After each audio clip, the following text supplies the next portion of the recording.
Assalamualaikum warahmatullahi wabarakatuh. Salam sehat buat Pak Muhtar. Perkenalkan, saya Esti Sugiyarti dari kelas Manajemen Karyawan A. Saya akan memaparkan beberapa tugas yang kemarin Bapak share sebelumnya, di mana kita mencari artikel SIM, SIA di beberapa website yang sudah Bapak sharekan. Kita juga diminta untuk mendownload buku dan mencetaknya. Sebelumnya saya sudah mencetaknya nggih. Saya sudah benar-benar mencetaknya untuk gampang atau untuk mempermudah kita membacanya. Walau memang ini tidak bisa dibawa kemana-mana. Kemudian saya akan langsung saja mencari artikel dari website yang sudah kemarin Bapak sharekan. Di sini saya mencari artikel sistem informasi akuntansi terlebih dahulu ya. Di sini ada beberapa. Kalau untuk kita juga bisa mendownloadnya dengan cara klik PDF. Di sini kita langsung bisa menampilkannya. Ini sistem contoh dari artikel sistem informasi akuntansi. Dan di sini bisa buat kita referensi untuk pembuatan karya ilmiah atau skripsi kita di akhir tahun, di akhir perkuliahan. Kemudian kita mencari yang sistem informasi manajemen.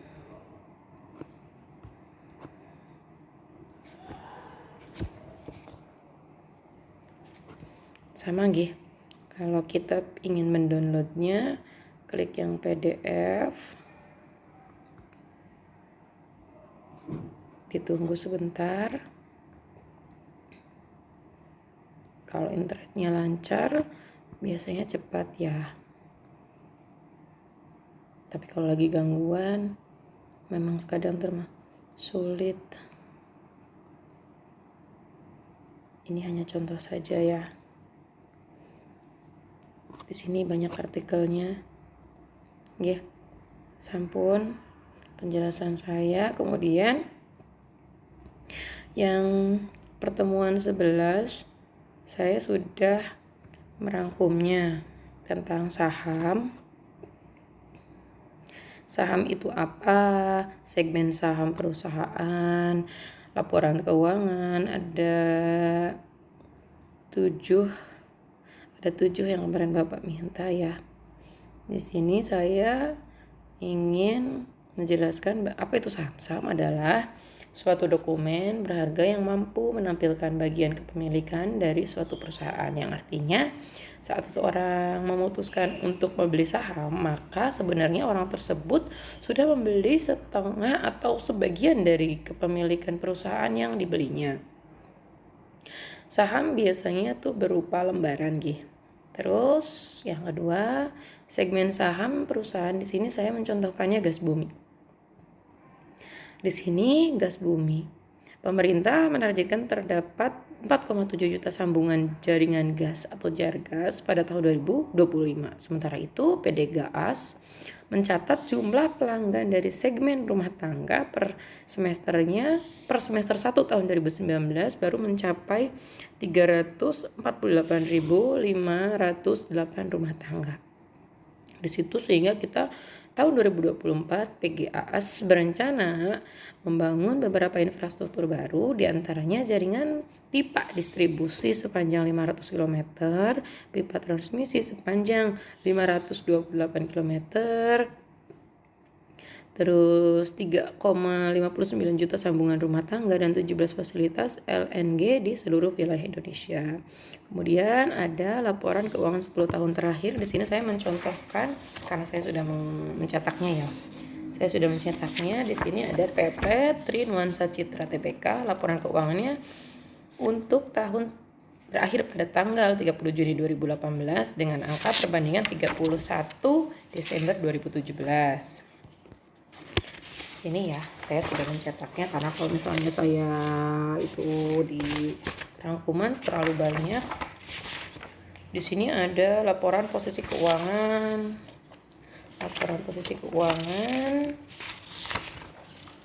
laporan laba rugi, penghasilan komprehensif lain, ada laporan perubahan ekuitas, ada laporan arus kas. Di sini juga bisa untuk pembelajaran gitu. Nah, kemudian Bapak kemarin meminta yang namanya apa yang mempengaruhi naik turunnya saham. Di sini ada beberapa faktor, ada faktor eksternal dan ada faktor internal. Dari faktor eksternal tersebut ada kondisi fundamental ekonomi makro. Di situ banyak pengertiannya, fluktuasi kurs rupiah terhadap mata uang asing, ada kebijakan pemerintah, ada faktor kepanikan, ada faktor manipulasi pasar yang sudah saya ringkas nggih. Kemudian ada faktor internal. Faktor internal terdiri dari faktor fundamental perusahaan, dari aksi korporasi perusahaan, kemudian proyeksi kinerja perusahaan pada masa mendatang. Yang kelima, jumlah daftar saham berdasarkan abjad. Di sini saya mencontohkan 10 saja, nggih. Sisanya sudah saya cetak, sudah saya download dan saya cetak sesuai yang Bapak minta. Dan menurut saya saham yang bagus untuk investasi jangka panjang serta jangka pendek itu PMTR, MBSS, PTRO, dan SRIL. Yang keenam, istilah dalam saham. Di sini saya hanya mencantumkan beberapa saja.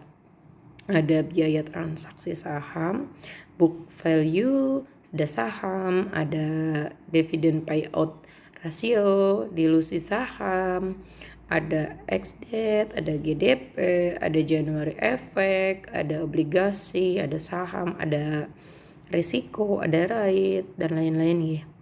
Kemudian nabung di bank versus nabung saham. Manakah yang lebih untung? Di sini saya merangkumnya menjadi 6 ya. Yang pertama, menabung di bank dan di saham sama-sama aman karena sudah memiliki badan pelindung yang jelas. Jadi kita sama-sama untung. Kemudian kedua, keuntungan menabung di bank lebih kecil ketimbang di saham.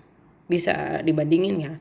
Kita menabung di bank dengan imbal hasil yang lebih kecil ketimbang menabung di saham. Dan yang ketiga, menabung di bank resikonya lebih sedikit dibandingkan resiko menabung di saham. Karena di saham itu ada fluktuasi yang begitu besar. Jadi dari segi resiko menabung di bank memang lebih menguntungkan ketimbang menabung di saham. Menabung di bank kita hanya menjadi nasabah, tapi kalau nabung di saham kita jadi investornya. Kemudian menabung di bank uang tergerus dari inflasi, tapi kalau di saham ada besar kemungkinan tidak tergerus. Yang keenam, menabung di bank memiliki imbal hasil yang pasti, sedangkan menabung di saham tidak pasti karena ada faktor tertentu. Monggo, itu materinya ya Pak. Kemudian yang pertemuan ke-11 saya sudah mengaplikasikannya di laptop saya karena laptop saya sedang tidak dibawa. Saya sudah mendownloadnya dan saya juga sudah mendownload di HP saya. Ada RTI, ada Rally Mobile, ada iPod Go. Memang saya belum mencobanya. Sekian Bapak pemaparan dari saya. Mohon maaf bila ada kekurangan dan terima kasih atas perhatiannya. Salam sehat. Assalamualaikum warahmatullahi wabarakatuh.